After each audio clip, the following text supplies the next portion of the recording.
দুটো পুলিশ ডিস্ট্রিক্টের এসপি ছিলেন, এডিজি ছিলেন, আমাদের ডিআইজি ছিলেন এবং সর্বোপরি ডিস্ট্রিক্ট ম্যাজিস্ট্রেট লিড করেছে।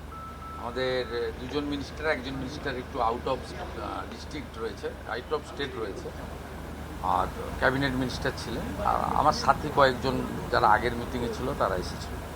মূলত আমরা এই জেলাতে ডেভেলপমেন্টের বিভিন্ন স্কিম রিভিউ করলাম এবং বেশ কিছু জিনিস তাদেরকে বললাম। এই 2 মাস খুব একটা বেশি সময় নয়, এর মধ্যে আমরা গঙ্গা ভাঙন নিয়ে মালদা এবং মুর্শিদাবাদের জন্য 3,600 কোটি টাকার একটা প্রপোজাল, যার 50% দেবে ভারত সরকার, 50% দেবে রাজ্য সরকার পাঠিয়েছে, যার মধ্যে ফারাক্কা থেকে একদম ভগবানগোলা লালগোলা হয়ে এই স্ট্রেচে মুর্শিদাবাদই ম্যাক্সিমাম রয়েছে। 2,500 কোটি টাকা মুর্শিদাবাদের জন্য পার্মানেন্ট সলিউশন হয়ে যাবে। এটা একটা আমরা বড় জিনিস দিচ্ছি। সেকেন্ড থিং হচ্ছে 15 লক্ষ এখানে অন্নপূর্ণা যোজনা অ্যাপ্লাই করেছিলেন, 12 লক্ষ মহিলা 1 জুলাই তারা অন্নপূর্ণা যোজনার বেনিফিট পেয়েছে। আমি এখানে অ্যাডমিনিস্ট্রেশনকে, ডিস্ট্রিক্ট ম্যাজিস্ট্রেটকে এনকারেজ করতে বলেছি যে পরিযায়ী শ্রমিকদেরকে ফিরিয়ে আনুন।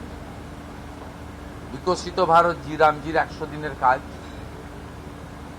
এবং অন্যান্য যে সোশ্যাল বেনিফিটগুলো রয়েছে তার সঙ্গে আয়ুষ্মান ভারতের 5 লাখ টাকা পর্যন্ত ফ্রি চিকিৎসা, এর সঙ্গে নির্মাণ কর্মী থেকে শুরু করে বিড়ি শ্রমিকদের জন্য ভারত সরকার, পশ্চিমবঙ্গ সরকারের লেবার ডিপার্টমেন্টের যে প্রজেক্ট, সব মিলিয়ে আমরা হিসাব করে দেখেছি একটা পরিবার 15,000 টাকা মাসে বিভিন্ন স্কিম থেকে, পিএম কিষাণ সম্মান নিধি বলুন, কৃষক বন্ধু বলুন, অন্নপূর্ণা যোজনা বলুন, বার্ধক্য ভাতাও 500 টাকা বাড়ানো হচ্ছে, 125 দিনের কাজের ক্ষেত্রে unskill 300, semi skill 450, high skill 600, সব মিলিয়ে একটা পরিবার 15-18 টাকা প্রান্তিক পরিবার তারা পেতে পারেন। সঙ্গে প্রধানমন্ত্রী অন্ন সুরক্ষা যোজনার রেশন আর আয়ুষ্মান ভারতের ফ্রি হেলথ সার্ভিস। এই বিষয়গুলো আমরা এখানে বলেছি। এখানে ব্যাপক দুর্নীতি হয়েছে। আমি এডিএম জেলা পরিষদকে বলেছিলাম যে যে কাজগুলো করেছে জেলা পরিষদ, তার যে ওয়ার্ক অর্ডার দিয়েছেন, টেন্ডার করেছেন, সেক্ষেত্রে আপনি যদি ঠিকঠাক মতো তদন্ত করেন দেখবেন তাদের যে ক্রেডেন্সিয়ালগুলো দেওয়া হয়েছে অধিকাংশই জাল। আমি পুলিশের কিছু তদন্ত রিপোর্ট এদের বলেছি, তাতে 600 মতো লক্ষ্মীর ভাণ্ডারের অ্যাকাউন্ট ভুয়া, 3500 মতো মাইনরিটি স্কলারশিপের অ্যাকাউন্ট ভুয়া, সব ক্ষেত্রেই ভুয়া। এসসি নয় এসসি বেনিফিট নিচ্ছে, এসটি নয় এসটি বেনিফিট নিচ্ছে, ফিজিক্যালি চ্যালেঞ্জ অরিজিনাল নয় ফিজিক্যালি দিব্যাঙ্গ ভাতা নিচ্ছে। আপনার নানা স্কিমেই এখানে এত ভুয়া বেনিফিশিয়ারি হয়েছে। এর জন্য আগের সিস্টেম দায়ী। দেখুন ওরা কি করতো, আগের সরকার, আপনি অ্যাকাউন্ট নম্বর দিতেন, আপনার অ্যাকাউন্টে টাকা দিয়ে দিত, কিন্তু আমরা এবারে ভেরিফিকেশন করছি ওই অ্যাকাউন্টটা যে ওর কেওআইসি ঠিক আছে কিনা, আধারের সঙ্গে অ্যাকাউন্টের লিঙ্ক আছে কিনা। এটা করতে গিয়েই এই জেলাতে হাজার হাজার ভুয়া বেনিফিশিয়ারি ধরা পড়ছে। সেই জন্য আমি জেলার মানুষকে বলবো যে 2 মাস আমাদের সময় দিন। বিডিওরা কথা দিয়েছেন তারা সমস্ত সোশ্যাল ওয়েলফেয়ার যে স্কিম রয়েছে ভেরিফিকেশনের কাজ কমপ্লিট করবে। যারা ফলসলি ঢুকেছে তাদের বিরুদ্ধে আইনানুগ ব্যবস্থা গ্রহণ করা হবে। এগুলো আমরা এখানে বলেছি।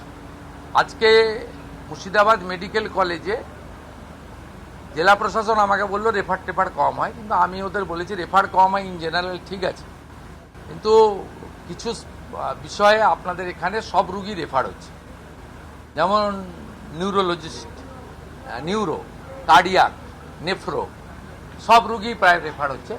আমরা আজকে এখানে 5 জন সিনিয়র ডক্টর দিয়ে গেলাম, অধ্যাপক, অ্যাসিস্ট্যান্ট প্রফেসর লেভেলে, এবং 20টা করে বেড, 4টে স্পেশালিস্ট, নিউরোলজিস্টের ক্ষেত্রে, নিউরোলজির ক্ষেত্রে, কার্ডিয়াকের ক্ষেত্রে, এগুলো করলাম। এছাড়াও ক্যাথ ল্যাব, আপনার ডায়ালিসিসের আরও 2টো ইউনিট বাড়ানো খুব চাপ হচ্ছে। এগুলো মুর্শিদাবাদ মেডিকেল কলেজের জন্য কিছু কিছু এখানে আমরা আজকে বলে গেলাম। ওভারঅল আমার বিশ্বাস আগামী 2-3 মাসের মধ্যে মুর্শিদাবাদ জেলা একটা উন্নয়নের নতুন শক্তি পাবে। এখানকার ডিস্ট্রিক্ট ম্যাজিস্ট্রেট এবং তার টিম ভেরি কম্পিটেন্ট। এতদিন কাজ করতে দেওয়া হতো না, ভয়ে থাকতো, চাপে থাকতো। আমরা বলেছি চাপ মুক্ত হয়ে কাজ করবে। পুলিশকে বলেছি বর্ডার এলাকায় অবৈধ অনুপ্রবেশকারীদের ক্ষেত্রে কোনো ক্ষমা ঘেন্নার বিষয় নেই। মাত্র 69 জনকে এখনও আপনারা বর্ডার পার করিয়েছেন, যেখানে রাজ্যে কয়েক হাজার। এটা খুব ছোট সংখ্যা। বিএসএফ এর সঙ্গে কোঅর্ডিনেশন বাড়ান। এত যে সামাজিক অবক্ষয় ঘটছে, এর পিছনে ড্রাগ, অবৈধ মদের দোকান, নারকোটিক্স বাংলাদেশ থেকে বর্ডারে আসছে যাচ্ছে, এক্ষেত্রে আপনারা র্যান্ডাম করুন। আমি এডিএম এলআরকে থ্যাঙ্কস জানাবো। এখানে লং পেন্ডিং যে ইস্যু ছিল, 368 একর জমি বিএসএফকে দেওয়ার কথা ছিল, 338 একর জমি অলরেডি হ্যান্ড ওভার করেছেন under the guidance of the district magistrate. ADM LR এটা করতে পেরেছেন। এটা অন্য জেলার তুলনায় এখানে খুব ভালো ইমপ্রুভমেন্ট হয়েছে। এনারাও বুঝে গেছেন সরকার কি চাইছেন, সরকার কি বলছেন, এটা আমরা বলেছি। আর পুলিশকে খুব ক্লিয়ার ইনস্ট্রাকশন দেওয়া হয়েছে, ধুলিয়ান, শামসেরগঞ্জ, বেলডাঙ্গা, রেজিনগর, শক্তিপুরের কত ঘটনা ঘটলে কাউকে ফোন করার দরকার নেই। আপনার ভারতীয় ন্যায় সংহিতাতে যা বলা আছে, আপনার অশোক স্তম্ভ, আপনি যে ট্রেনিং নিয়ে এসছেন, আপনি যে শৃঙ্খলিত বাহিনীর ট্রেনিং নিয়ে এসছেন, সেই অনুযায়ী ডু ইট নাও। পরিষ্কার খোলা ছুট দেওয়া হয়েছে। আর যে হিন্দু শরণার্থীরা জেলের ভিতরে আছে, বিএম সাহেবকে বলেছি পিপির সঙ্গে কথা বলে এদের জেল থেকে মুক্ত করতে হবে। নানা বিষয়ে আলোচনা হয়েছে। কিরিটেশ্বরী মন্দির আমাদের তীর্থ সার্কিটের মধ্যে পড়েছে, আমরা যে নতুন তীর্থ সার্কিট ঘোষণা করেছি, সেই তার মধ্যে এখানে নানা কথা হয়েছে, আলোচনা হয়েছে। এবং মুর্শিদাবাদ জেলায় সার্বিক ডেভেলপমেন্ট আমরা করব। ল অ্যান্ড অর্ডার ঠিকঠাক থাকবে। রেল লাইন ভাঙা, রেল জ্বালানো, বাস পোড়ানো, থানা পোড়ানো, বিডিও অফিস জ্বালানো, পুলিশকে মারা, পুলিশকে শাটারের ভিতরে ঢুকতে হওয়া, এইসব অতীত। আর এখন থেকে এগুলো হবে না। আর নারী সুরক্ষার ক্ষেত্রে, কন্যা সুরক্ষার ক্ষেত্রে, বর্ডার এলাকায় নারী পাচারের ক্ষেত্রে আমরা বলেছি পুলিশকে কঠিন এবং কঠোর ব্যবস্থা নিতে। এবং এই সংক্রান্ত যত কনভিকশন হয়ে গেছে লোয়ার কোর্টে, আপার কোর্টে গিয়ে আটকেছে, ডিস্ট্রিক্ট ম্যাজিস্ট্রেটকে বলেছি আপনি স্পেশাল পিপিদের সঙ্গে কথা বলে, কলকাতায় এজি, ডবল এজির সঙ্গে কথা বলে এগুলো ত্বরান্বিত করুন, যাতে তারা প্রকৃত কনভিকশন দ্রুত পায় বিচার ব্যবস্থার মধ্যে থেকে। পারসুয়েশন করার জন্য বলেছি। খড়গ্রামের বিএমওই মুর্শিদাবাদ থেকে গোটা রাজ্যে 1 বছর থেকে বার্থ সার্টিফিকেট দিয়েছেন, প্রায় 34টা ধরা পড়েছে। ইনভেস্টিগেশন চলছে, সিআইডি ইনভেস্টিগেশন হচ্ছে। যেখানে ধরা পড়বে, যদি ভিডিও করে থাকেন, ভিডিওকেও জেলে যেতে হবে, বিএমওই চাকরি যাবে। আমরা আরজি করের কেসে 3 জন সিনিয়র আইপিএসকে যদি সাসপেন্ড করতে পারি, তার উপরে তো কেউ নয়, অর্থাৎ ভরসা রাখতে পারে। लॉ एंड ऑर्डर को लेके क्या-क्या लिया गया है स्टेप, और जो फेंसिंग होने की जो काम चल रही है, कितना? देखिए, यहाँ बीएसएफ का रिक्वायरमेंट था 360 एकड़ लैंड, ऑलरेडी अंडर द 363 एकड़ land under the guidance of the district magistrate, ADMLR already handed over to 338 acre land. It's a very good performance, is good. It's a small time, only 1.5 month, 45 days के अंदर ये काम ये लोग कर दिया। एक बड़ा अच्छा काम है। और in question of law and order हम लोग रिव्यू किया।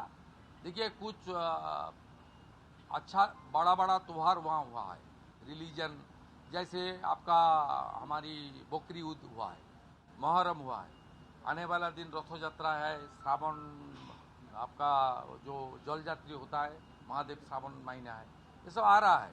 पिछले जो ये माइनॉरिटी प्रॉन डिस्ट्रिक्ट है, मुस्लिम बहुल जिला है, इसमें ये लोग बहुत अच्छा तरीके से काम किया। और उनका साथ सब समाज का सब वर्ग लोग कोऑपरेशन भी किया।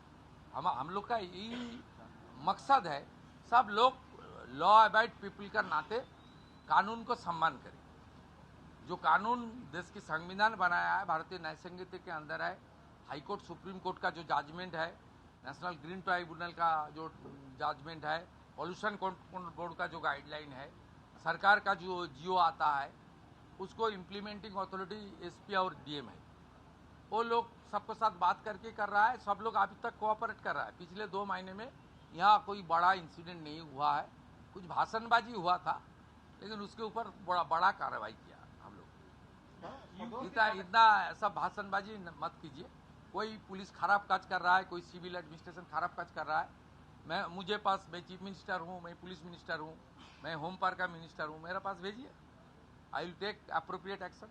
एमएलए एमपी को सम्मान इज्जत सब लोग को करना चाहिए। एमएलए लैंड एमपी लैंड का काम तुरंत कर देना चाहिए, उसमें राजनीति करना नहीं चाहिए। लेकिन वो सब थाना का बाहर जाकर ये करूँगा वो करूँगा, 4700 कैपेसिटी है जेल का, मैं इतना लोग लेकर चला जाऊंगा, मेरा कम्युनिटी चला जाएगा, इतना बड़ा जेल तो आपका पास नहीं है, ये सब भाषणबाजी कृपा करके बंद कीजिए। दादा गंगा लेके क्या प्लानिंग हुआ है? गंगा लेके ইউসিসি কমিটি ফরমেশন হয়ে গেছে, ক্যাবিনেট ফর্ম করে দিয়েছে, রিটায়ার্ড জাস্টিস রঞ্জনা দেশের নেতৃত্বে কমিটি হয়েছে, নোটিফিকেশন বা সব হয়ে গেছে, রঞ্জনা দেশাই কমিশন কাজও শুরু করে দিয়েছে। উই আর হোপফুল যে খুব তাড়াতাড়ি ইউনিফর্ম সিভিল কোড আমরা বিধানসভায় আনতে পারব। আর গুন্ডা দমন অ্যাক্ট আর প্রিভেন্টিং অ্যারেস্ট যে বিল পাস হয়েছিল, মহামান্য রাজ্যপাল অনুমোদন দিয়ে দিয়েছে, সোমবার থেকে এই বিল কার্যকর হয়ে যাবে পশ্চিমবঙ্গ এই আইন। क्या हुआ है दादा? गंगा इरोशन लेके क्या प्लानिंग हुआ है? বারুইপুরে কথা হবে, এটা মুর্শিদাবাদ, ভালো থাকবেন। दादा गंगा इरोशन लेके क्या प्लानिंग हुआ है? गंगा इरोशन लेके गंगा इरोशन लेकर भारत सरकार में हम लोग प्रपोजल भेजा है मालदा मुर्शिदाबाद को लेकर 3600 करोड़, उनमें 2500 करोड़ मुर्शिदाबाद का है।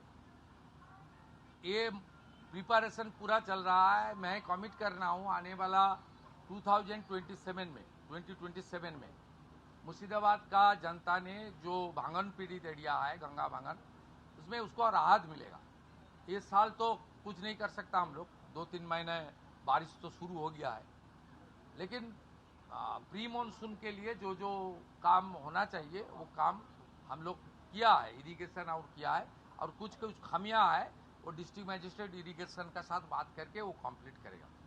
और ये डिस्ट्रिक्ट में 2 मिनिस्टर है, गौरीशंकर घोष जी को हम लोग यहाँ का मिनिस्टर प्रभारी बनाया, जो हर डिपार्टमेंट का साथ लिया जो करेगा पश्चिम बंगाल सरकार का साथ। দাদা এতদিন আপনারা সরকারে আসার পর বিরোধী বিধায়ক বা সাংসদদের ডাকলেন, মুর্শিদাবাদে গিয়ে আজকে না না, আজকে মন্ত্রী ছিলেন গৌরী ঘোষ, আমার বিধায়ক জেলা প্রেসিডেন্ট আমার সঙ্গে ছিল, রেজিনগর যাবে, এরা কেউ ভাষণ দেয়নি, বসেছিল। আপনিও যেতে পারতেন, অনেক চেয়ার ফাঁকা ছিল, জেলার বিভিন্ন একটা ভদ্রতা আছে তো। যেদিন ডাকবো 22 জন এমএলএ কে ডাকবো, 3 জন এমপি কে, 4 জন এমপি কে, চিন্তা করবেন না। আজকে 2 জন মন্ত্রীকে ডেকেছিলাম। বিভিন্ন নদী খাল দখল হয়ে পড়ছে। অ্যাসেম্বলিতে আপনি ডিক্লেয়ার করলেন যে জঙ্গিপুর জেলা ডিভাইড হচ্ছে মুর্শিদাবাদকে। হ্যাঁ, প্রসেস শুরু হয়েছে, অনেক প্রসিডিওর আছে, আপনি তাড়াহুড়ো করলে তো হবে না। হাইকোর্টের এনওসি লাগে, ভারত সরকারের এনওসি লাগে, নির্বাচন কমিশনের এনওসি লাগে, জেলার নদী ইট উইল টেক টাইম, 6-8 মাস তো লাগবেই মিনিমাম। আমরা যা করব লফুল করব, এমন কাজ করব না যাতে কোর্টে গিয়ে সরকারকে থাপ্পড় দিতে হয়। দাদা সদর শরণার্থী